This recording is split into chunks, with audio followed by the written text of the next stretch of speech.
Hello बच्चों, आज हम स्टार्ट करने जा रहे हैं सम आयनिक कंपाउंड क्रिस्टल।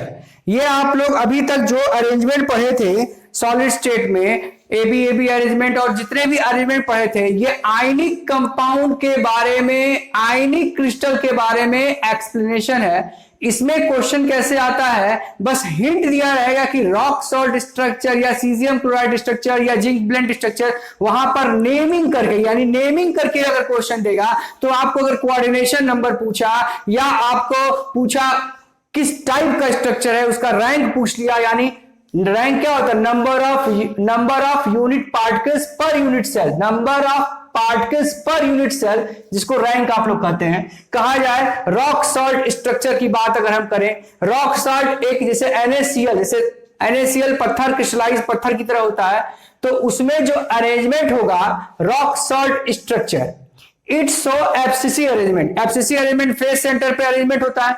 इसमें क्लोरीन एट द कॉर्नर, यानी क्लोरीन कॉर्नर पे रहेगा, यानी अगर हम इसका क्रिस्टलाइन स्ट्रक्चर बनाए तो क्लोरीन आपका यहां पर यानी कॉर्नर पे होंगे और फेस पे क्या होंगे, सोडियम आयन। इस तरीके से एक 3 डायमेंशन क्यूबिक अरेंजमेंट होगा। इसका कुछ एग्जांपल है और इसका कोऑर्डिनेशन नंबर 6 होगा। एक सोडियम को 6 क्लोरीन घेरेगा और एक क्लोरीन को 6, यानी 1:1 के रेशियो में, यानी इसका रेशियो जो होगा 1:1 का रेशियो होगा। और ये जो अरेंजमेंट होगा इसमें एफसीसी अरेंजमेंट होगा, जिसकी रैंक क्या होगी, इसकी रैंक होगी 4। ओके, इसकी रैंक होगी 4। यानी कहने का मतलब अगर किसी कंपाउंड में कोई क्वेश्चन दे कि रॉक सॉल्ट स्ट्रक्चर है, तो आप उसका कोऑर्डिनेशन नंबर 6 बोलेंगे, 1:1 के रेशियो में ये है और इसकी रैंक कितनी है, 4। तुरंत आप आइडिया लगा लेंगे। और ये जो अरेंजमेंट है एफसीसी अरेंजमेंट है। फिर आया सीजियम क्लोराइड स्ट्रक्चर, यही एक कंपाउंड है और सारे स्ट्रक्चर में हम बताएंगे सब में एफसीसी अरेंजमेंट होगा, चाहिए है और चाहिए, चारों अरेंजमेंट सी है। बस यही सीजियम क्लोराइड एक ऐसा है जो सिंपल क्यूबिक क्लोज पैकिंग करेगा और इसमें भी एक सीजियम को 6 क्लोरीन घेरेगा और एक क्लोरीन को 6 सीजियम घेरेगा। इसलिए इसका कोऑर्डिनेशन नंबर 8 है। और इसमें एक पार्टिकल्स यानी एक यूनिट सेल में 1 पार्टिकल्स कंट्रीब्यूट करेंगे, यानी टोटल इसका कंट्रीब्यूशन क्या होगा, 1। यानी कि अगर एक बॉडी पर एक सीजियम अगर बॉडी सेंटर पर रहेगा तो 8 क्लोरीन कॉर्नर पे घेरेंगे, तो सीजियम का कोऑर्डिनेशन नंबर क्या हो गया, 8। इस तरह के सिंपल क्यूबिक क्लोज पैकिंग को हम लोग कहेंगे सीजियम क्लोराइड स्ट्रक्चर। अगर नेमिंग करके स्ट्रक्चर आए तो क्वेश्चन हम ऐसे करेंगे। एक है जिंक ब्लेंड स्ट्रक्चर, क्या है ये, जिंक ब्लेंड स्ट्रक्चर, इसको स्फेरालाइट स्ट्रक्चर ही बोलते हैं,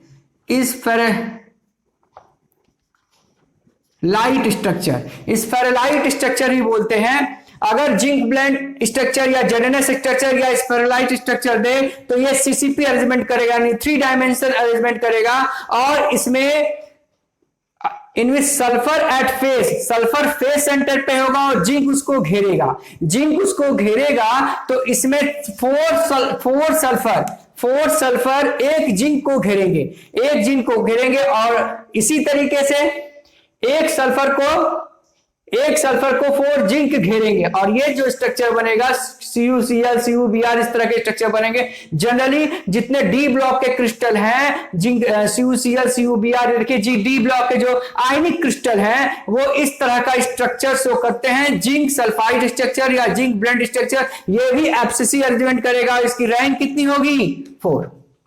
ये जान लीजिएगा जितने डी ब्लॉक के और जितना बड़े, देखिए ये भी आयनिक कंपाउंड है, सीजियम क्लोराइड है तो इसकी रैंक कितनी है, 1। और AgBr, AgCl है, अमोनियम क्लोराइड है, तो इसकी रॉक सॉल्ट स्ट्रक्चर होगा, तो इसकी रैंक कितनी होगी, 4। ये 3 स्ट्रक्चर याद कर लिए सीजियम क्लोराइड को छोड़ के, और दोनों एफसीसी अरेंजमेंट करेंगे। और इसमें कोऑर्डिनेशन नंबर 4 है, इसमें कोऑर्डिनेशन नंबर 6 है, 1:1 के रेशियो में। यहां पर भी 1:1 के रेशियो में, ये तीनों 1:1 के रेशियो का है। और इसमें रैंक 2 केस में 4 है और 1 केस में 1 है। अब देखिए हम इसके बारे में एक्सप्लेन कर रहे थे, type 2 structure, fluoride and anti fluoride structure. Fluoride और एंटी फ्लोराइड स्ट्रक्चर को कंपेयर करके पढ़िए। कंपेयर करके CaF2 स्ट्रक्चर ही बोलते हैं इसको, Na2 सोडियम। देखिए वैलेंसी एक्सचेंज है, कैल्शियम की वैलेंसी 2 है, फ्लोरीन की 1 है। अब देखिए ये CCP अरेंजमेंट करेंगे, यानी इनका जो अरेंजमेंट होगा 3 डायमेंशन अरेंजमेंट होगा, और ये FCC अरेंजमेंट पैकिंग करेंगे। इसमें एक कैल्शियम को 8 फ्लोरीन आयन घेरेंगे, यानी एक कैल्शियम, तो कैल्शियम का कोऑर्डिनेशन नंबर क्या हो गया 8, और एक फ्लोरीन को 4 कैल्शियम घेरेंगे, यानी ये कैल्शियम घेरेगा और ये फ्लोरीन घेरेगा। इस तरह से अरेंजमेंट को हम कहते हैं फ्लोराइड स्ट्रक्चर, और fluorine surround the calcium occupy all tetrahedral void, यानी कि कैल्शियम कहां पे जाएगा, टेट्राहेड्रल वाइड को ऑक्युपाई करेगा। ये कुछ उसके एग्जांपल है इसका रैंक क्या होगा 4। अब एंटी फ्लोराइड स्ट्रक्चर ये भी CCP अरेंजमेंट है, लेकिन इसमें पलट जाएगा, इसी का उल्टा हो जाएगा। इसमें क्या होगा कि positive ion surrounded by 1 positive ion is surrounded by 4 negative ion. देखिए यहां पर ये कौन घेरेगा, ऑक्सीजन, यानी कि एक सोडियम को 4 ऑक्सीजन घेरेगा, और and negative ion surround by 8 positive ion, यानी एक ऑक्सीजन को 8 सोडियम आयन घेरेगा, और इसका कोऑर्डिनेशन नंबर इस तरीके से सराउंड होगा, और ये भी टेट्राहेड्रल वाइड ऑक्युपाई करेंगे। और इसमें भी ये एंटी फ्लोराइड स्ट्रक्चर हुआ, ये फ्लोराइड स्ट्रक्चर हुआ, इसका रेशियो 2:1 होगा, इसका रेशियो 1:2 होगा, और ये दोनों का रैंक क्या होगा 4, यानी पर यूनिट सेल ये कंट्रीब्यूशन कितना करेंगे 4। तो कुल मिला जुला के ये कहने का मतलब है कि जब भी कोई नेमिंग टाइप का स्ट्रक्चर आए तो एक्सेप्ट सीजियम क्लोराइड, याद रखिए, बस सीजियम क्लोराइड याद रखिए, और तो आप सबको FCC एलिमेंट करना ही है, बस सीजियम क्लोराइड याद रखिए। ये सिंपल क्यूबिक क्लोज पैकिंग देगा, और इसका कोऑर्डिनेशन नंबर 8 होगा, और ये 1:1 के रेशियो में है। बस ये केस याद रखिए, और सारे केस में आपको FCC अरेंजमेंट करना है। और ये चार्ट थोड़ा ध्यान में बरकरार रखिए, कौन ये पलट रहा है, कौन 6:6 है, कौन 8:8 है, कौन 4:4 है, ये अरेंजमेंट याद रखिए। यानी बस एक याद रखना है, सिंपल क्यूबिक क्लोज पैकिंग है, और ये इसकी रैंक 1 है, और सारे केस में रैंक 4 है। जब न्यूमेरिकल लगाएंगे तो इसका बहुत ज्यादा यूज होगा। सम नेमिंग आयनिक क्रिस्टल के बारे में हम एक्सप्लेन कर रहे थे। हाँ तो बच्चों, अभी तक जो आपको बताया गया टाइप्स ऑफ क्रिस्टल, फिर हमने क्रिस्टलाइन अरेंजमेंट बताया, कुछ आपको हमने चार्ट में ये भी बताया था कि कितने टाइप की पैकिंग होती है, simple cubic close packing, FCC packing, BCC packing, edge centre packing और एंड सेंटर पैकिंग। उसमें ध्यान देने वाली क्या बात है, उसमें ध्यान देने वाली ये बात है, अब हम डेंसिटी से रिलेटेड क्वेश्चन पहले पढ़ेंगे। आप लोग बचपन में से पढ़े हैं density is equal to mass by volume. अब किसी यूनिट सेल का डेंसिटी अगर निकालना होता है, किसी यूनिट सेल का, यानी हम क्या पढ़ने जा रहे हैं, एक यूनिट सेल की डेंसिटी हम निकालने जा रहे हैं। तो अगर हम एक यूनिट सेल का डेंसिटी निकालेंगे तो एक यूनिट सेल में याद करिए कंट्रीब्यूशन, जो रैंक बताए थे, हम आपको रैंक के बारे में डिस्कशन किए थे। तो रैंक होता क्या है, एक यूनिट सेल में जितने पार्टिकल्स ऑक्युपाई करेंगे वो total contribution of particles in one unit cell is called rank. यानी अगर एक लमसम रखिए, एक झोले में जितने पार्टिकल्स अंदर आएंगे, ऑक्युपाई करेंगे, दिस इज कॉल्ड रैंक। यानी हम आपसे कहें यहां पर जब डेंसिटी निकालेंगे तो रैंक निकालने के लिए मॉलिक्यूलर मास, भाई आप मास अपॉन वॉल्यूम करते हैं, तो मॉलिक्यूलर मास एक रैंक में, ठीक है, मॉलिक्यूलर मास में कितने पार्टिकल्स होते हैं, एवोगैड्रो नंबर के बराबर पार्टिकल्स होते हैं। और टोटल ऑक्युपाई स्पेस, अगर हम ये एक छोटा सा एग्जांपल लें, तो अगर एक हमने सिंपल क्यूबिक क्लोज पैकिंग का एग्जांपल लिया, तो इसमें कंट्रीब्यूशन अगर एक 1/8 करता है,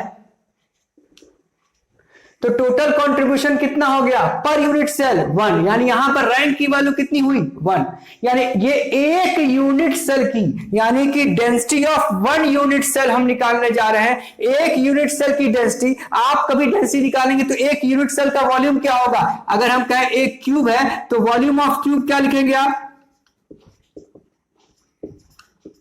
ए इंटू ए, यानी कि ए क्यूब। और एक वॉल्यूम में अगर ये पिकोमीटर में देगा तो पिकोमीटर को जब सेंटीमीटर में कन्वर्ट करेंगे, जब सेंटीमीटर में करेंगे तो 1 picometre is equal to 10 centimetre होता है। तो अगर वॉल्यूम निकालेंगे तो 3 बार मल्टीप्लाई करेंगे तो टोटल फॉर्मूला हो जाएगा m into Z A cube N nought क्या है एवोगाड्रो नंबर, और यहां पर ये 10⁻30। जब इसकी यूनिट आएगी तो अब हम यहां लिखेंगे ग्राम पर सेंटीमीटर क्यूब। ये ध्यान रखिएगा, इसमें ए क्या है एज लेंथ, एम क्या है molecular mass of crystal, Z क्या है रैंक कहिए, जेड क्या है रैंक कहिए या, और number of particle contribute 1 unit cell, 1 unit cell.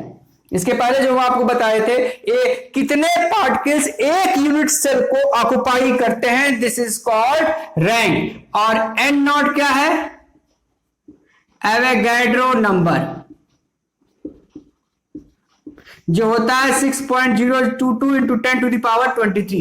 यानी हम क्यों यहां पे डिवाइड किए, हम एक यूनिट सेल की बात कर रहे हैं तो यूनिट सेल से आपको मल्टीप्लाई इसलिए किए हैं कि रैंक जितना होगा, जितने पार्टिकल्स होंगे उतने मल्टीप्लाई हम कर देंगे यहां पर रैंक से एक यूनिट सेल में, और इसको डिवाइड क्यों किए नंबर ऑफ पार्टिकल्स निकालने के लिए।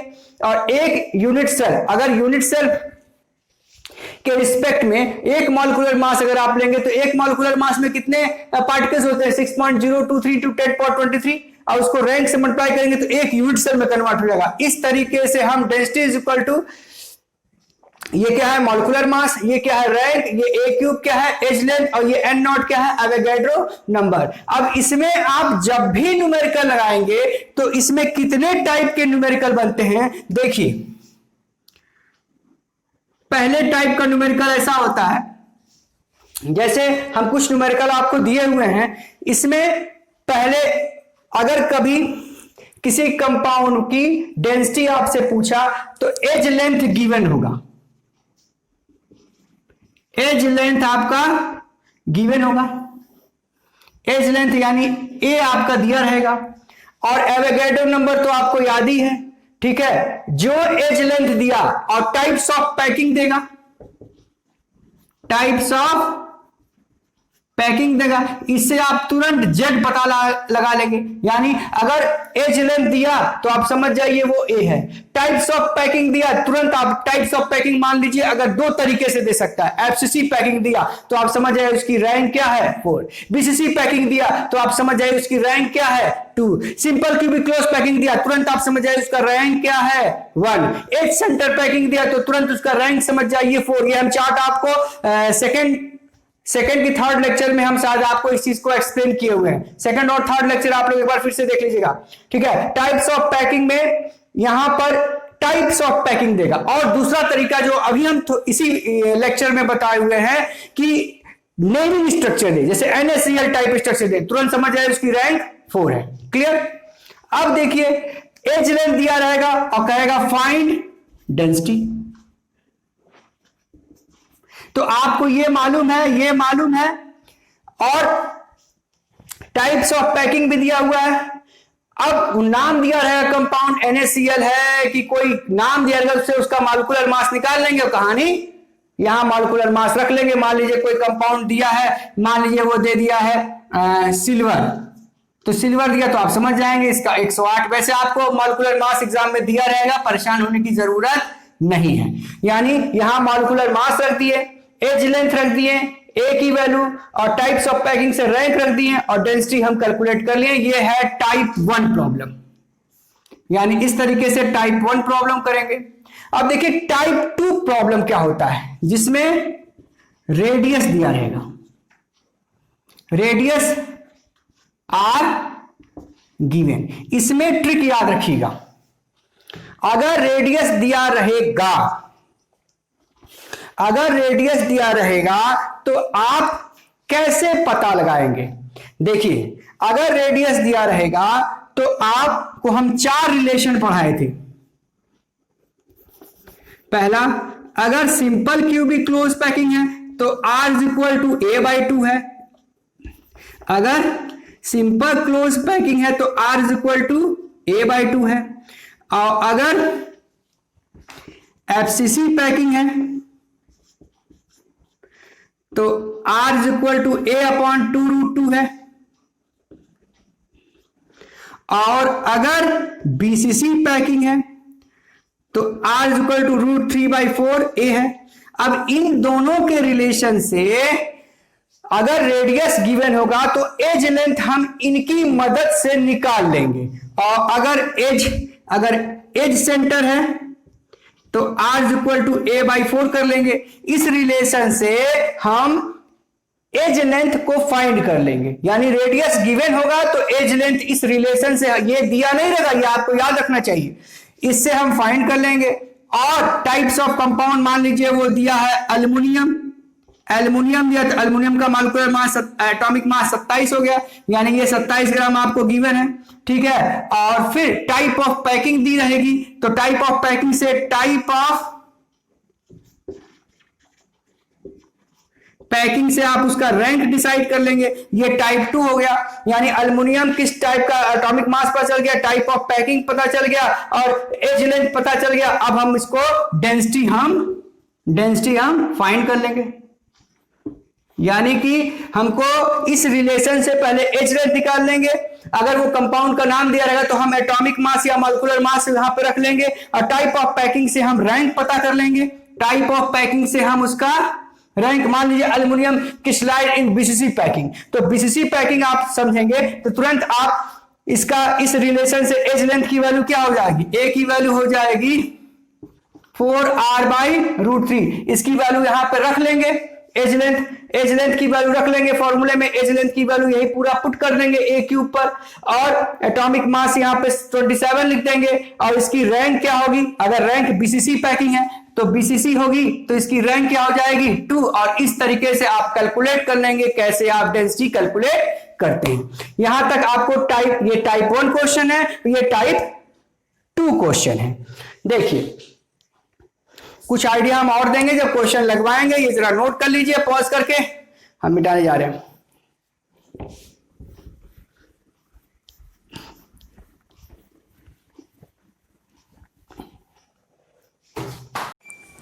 अब देखिए silver form CCP lattice and X-ray effect of its crystal that the edge length of its unit cell is इतना। अब देखिए जब CCP पैकिंग दे, CCP पैकिंग यानी FCC अरेंजमेंट होगा, यानी आप केवल इतने से ही समझ गए कि सिल्वर CCP हो, CCP लिखे FCC पैकिंग ये देगा, यानी इसकी रैंक क्या हो गई, Z की वैल्यू, यहां से हम सॉल्यूशन स्टार्ट कर रहे हैं, इसकी Z की वैल्यू हो गई 4। एटॉमिक मास इसका दिया है, सिल्वर का एटॉमिक मास, यानी इसका एटॉमिक मास क्या दिया है, M दिया है क्या 108 ग्राम, ओके। और इसका unit cell is edge length, यानी A क्या दिया है 408.6 पिकोमीटर। और आपसे पूछ रहा है कैलकुलेट द डेंसिटी। अब आप डेंसिटी का फॉर्मूला लगाइए, density is equal to Z into M upon A cube into 10⁻30 Avogadro number N0। पहले फॉर्मूला जरूर लिख लीजिएगा। अब Z की वैल्यू कितनी हो गई 4, ये हो गया 108, एज लेंथ हो गया 408.6 का क्यूब, और ये 10⁻30 रहने दीजिए, ये एवोगैड्रो नंबर हो गया 6.022 इंटू 10⁻23। अब इसमें कैलकुलेशन करना है। अब कैलकुलेशन जब आप करेंगे तो देखिए ये 0.6 थोड़ा छोटा समय 4 से काटिए, इसको कितनी बार जाएगा?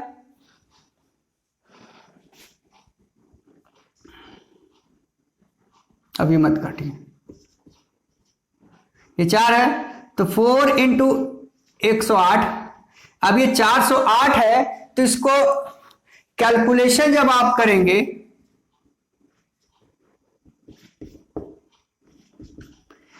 23 में से 10⁻³ गया तो ये कितना बच गया? 10⁻⁻7 और ये 6.022। अब देखिए इसको आप प्रैक्टिकली समझिए, ये 6 है क्योंकि वहां पर आपको कैलकुलेटर नहीं मिलेगा। एक अप्रोक्सीमेट कैलकुलेशन जब आप कैलकुलेट करेंगे तो एक राउंड फिगर में वैल्यू ले लेते हैं। तो ये 6 से काटे, ये 2 गया और ये 3 आया, ठीक है। फिर इसको 3 से काटिए तो ये जाएगा 1, नहीं ये जाएगा 3 टाइम्स और ये जाएगा 6, तो 36 का 72। अब देखिए इसको चालाकी हम बताने जा रहे हैं आपको, इसको समझिए ये 4.08 है। तो 4 को अगर आप क्यूब करेंगे तो 4 चौक 16 चौक 64, यानी ये हो गया 64। और यहां 2 0 है तो कितना होगा? 10 का स्क्वायर का क्यूब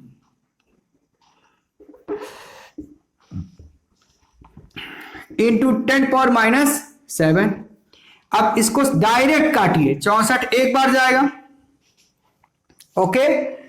अब 2 3 जा 6, तो 6 में से 7 गया तो यहां 10⁻⁻1 बच गया।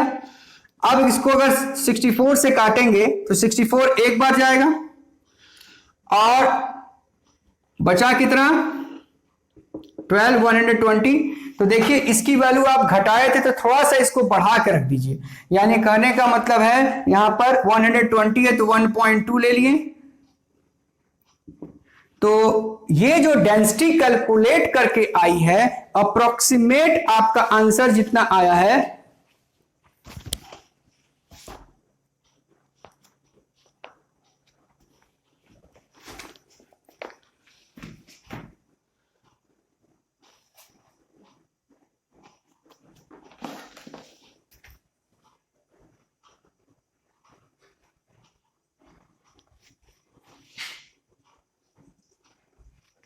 इसका आंसर आया है अबाउट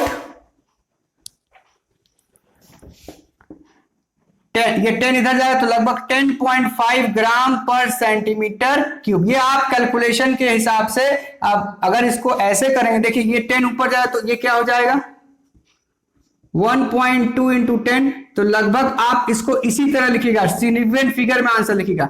देखिए अगर आंसर 10.5 आपका 1.2 आया है तो आंसर गलत हुआ था। जो पॉइंट में दिखा के करेंगे इतना ग्राम पर सेंटीमीटर क्यूब, तो डेंसिटी आ गया। तो डेंसिटी को अगर आप देखिए बुक में आंसर आया है 10.9 के आसपास, तो 10.9 के आसपास आया है और आपका आंसर ऐसे गलत हुआ था, तो आप 1 पॉइंट जब कर देंगे तो आपका आंसर सिग्निफिकेंट फिगर की वजह से सही हो जाएगा। यानी आप कैलकुलेशन पहले फर्स्ट टाइप का क्वेश्चन आपने कर लिया, जिसमें एज लेंथ दिया था और रैंक दिया था और सिल्वर का एटॉमिक मास दिया था। इस तरीके से आपने ये न्यूमेरिकल कर लिया। अब टाइप 2 है the edge length of NaCl, इसको मिटा दे रहे हैं। अब दूसरा क्वेश्चन देखिए, the edge length of NaCl unit cell. देखिए इसमें नेमिंग वाला दिया, तो NaCl टाइप का स्ट्रक्चर दिया है, तो टाइप ऑफ स्ट्रक्चर क्या है? NaCl। तो इसकी रैंक क्या हो गया, यानी Z की वैल्यू क्या हो गई? 4। हम कहे थे कोई भी हो एक्सेप्ट सीजियम क्लोराइड सबका रैंक 4 होगा। अब इसका unit cell the edge length, यानी एज लेंथ कितना दिया है? 564। Find the density. अब आप डेंसिटी कैलकुलेट करेंगे, the edge length of NaCl। NaCl का मॉलिक्यूलर मास निकालिए, तो मॉलिक्यूलर मास ऑफ NaCl, तो Na का होगा 23 और ये होगा 35.5, तो 58.5 ग्राम होगा। अब फॉर्मूला लगाइए, density is equal to Z into M upon A cube into 10⁻30 और यहां एवोगैड्रो नंबर, सारा डाटा रख लीजिए। देखिए कुछ डाटा आप याद रखिए, अभी बता रहे हैं क्या चालाकी करेंगे। इसकी रैंक क्या हो गई 4, मॉलिक्यूलर मास 58.5, एज लेंथ कितना है 564 पिकोमीटर का क्यूब, और ये हो गया 10⁻30, एवोगैड्रो नंबर 6.022 इंटू 10⁻23। अब देखिए इन दोनों का प्रोडक्ट याद करके बैठे रहिए, जब भी कोई क्वेश्चन हो खट से डायरेक्ट इसकी वैल्यू रख दीजिए और रख के इसको सॉल्व करिए, जो आएगा वो आपका आंसर आ जाएगा।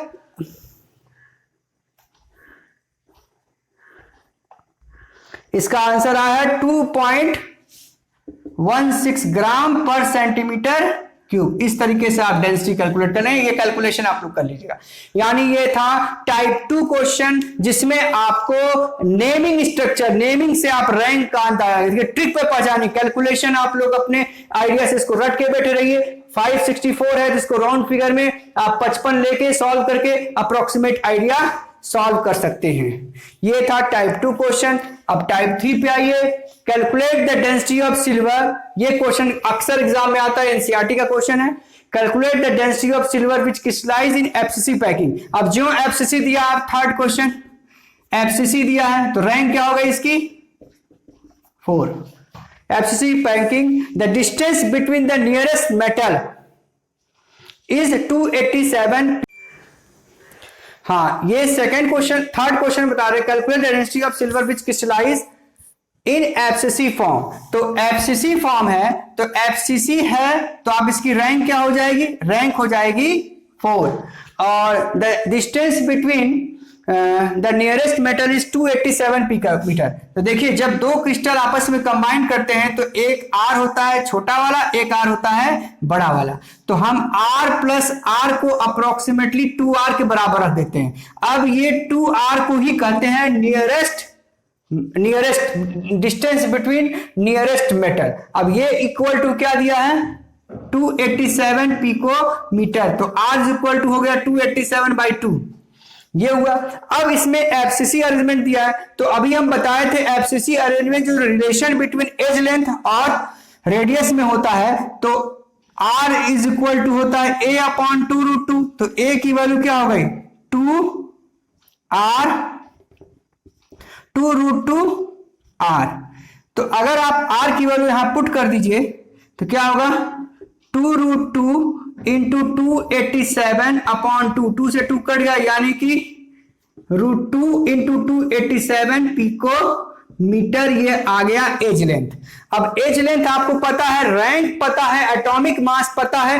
अब आप डेंसिटी वाला फॉर्मूला लगाइए, तो density is equal to Z into M upon Avogadro number into 10⁻30 और इंटू एज लेंथ। अब इस फॉर्मूले को लगाकर आप क्वेश्चन लगा सकते हैं, कैलकुलेशन आप करिएगा।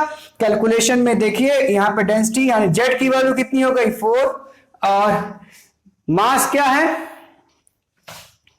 सिल्वर है 108 हो गया और एज लेंथ कितना हो गया √2 इंटू 287 पिकोमीटर का whole cube into 10⁻30 into 6.022 into 6.022 into 10⁻23। इसको कैलकुलेट कर लेंगे, जो भी आंसर आपका आएगा वो आप इसमें इसको सॉल्व कर लेंगे। इसका आंसर आया हुआ है 10.72 ग्राम पर सेंटीमीटर क्यूब। इसको आप सॉल्व कर लीजिएगा, कैलकुलेशन कर लीजिएगा और इसके बाद इसका आंसर आ जाएगा। ये हो गया टाइप 3 क्वेश्चन जिसमें नियरेस्ट डिस्टेंस दिया रहेगा, उसमें ऐसे सोच आप डेवलप करेंगे। नोट कर लीजिए आप पॉज करके।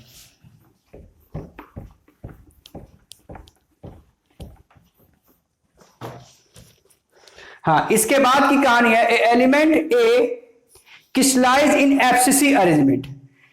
अब क्रिस्टलाइज इन एफसीसी अरेंजमेंट है तो तुरंत इसकी रैंक क्या हो गई, क्वेश्चन नंबर 4 एफसीसी अरेंजमेंट, तो एफसीसी है तो इसकी रैंक कितनी हो गई 4।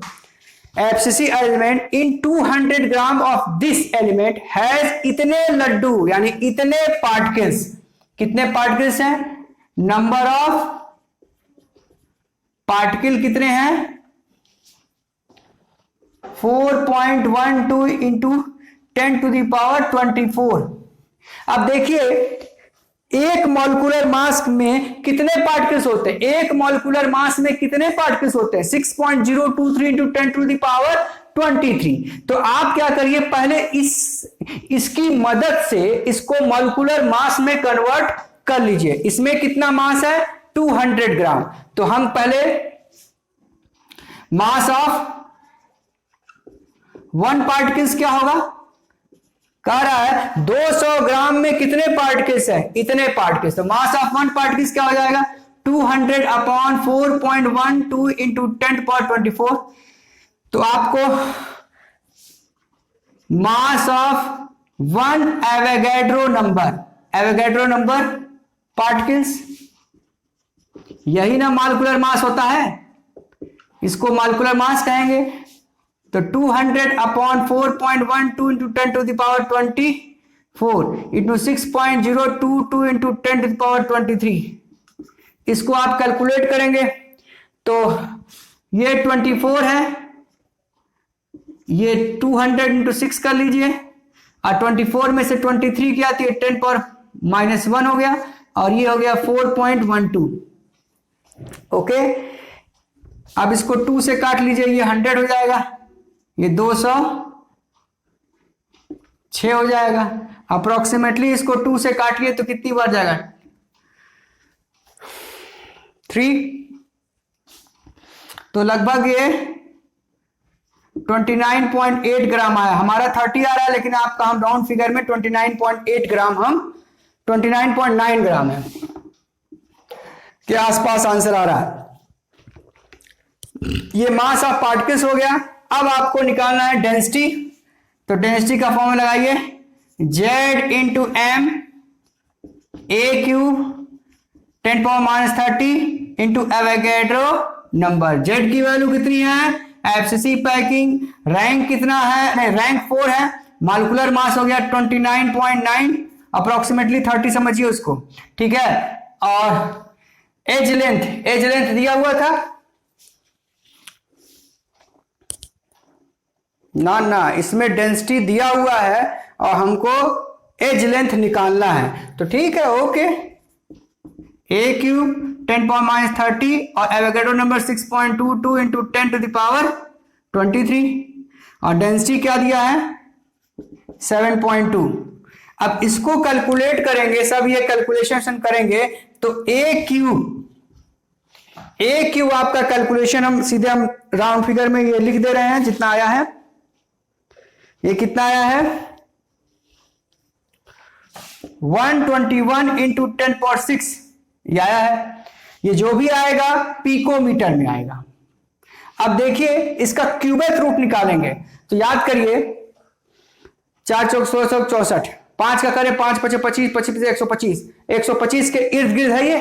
अब निकालेगा नहीं बैठ के, 125 121 के काफी नजदीक है, तो अप्रोक्सीमेटली आप लिख दीजिए 4.9, क्या 5 के नजदीक है। और इसका क्यूबेक रूट निकालेंगे, इसे मान लीजिए आप इसका क्यूबेक रूट निकालें 121 इंटू 10 पावर 6, तो इसका आंसर लगभग 4.9 लिख दिए, और इसका क्यूबेक रूट 10 पावर 2 ग्राम पर नहीं पिकोमीटर, ये अप्रोक्सीमेट आंसर आ गया, ठीक है। इसको कन्वर्ट कर लेंगे।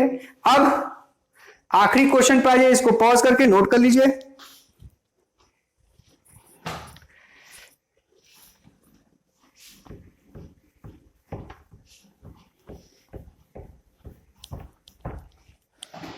The density of lead is इतना gram per centimetre cube and metal crystallize in FCC arrangement. तो यानी एफसीसी अरेंजमेंट है तो इसकी एफसीसी है, देखिए किस्मत से आपको एफसीसी ही आ रहा है, अगर बीसीसी आए जैसा एफसीसी, इसकी रैंक क्या हो गई, इसकी रैंक हो गई 4। और लेड है, इसका एटॉमिक मास यानी मास दिया है 207 ग्राम। ओके, क्या निकालना है? डेंसिटी ऑफ लेड इतना, और डेंसिटी भी दिया हुआ है 1.35 gram per centimetre cube. Metal crystal arrangement, estimate the radius of lead atom. अब देखिए इसमें पहले आप एफसीसी अरेंजमेंट है, तो density is equal to Z into M upon A cube 10⁻30 Avogadro number. Density कितना है? 11.35।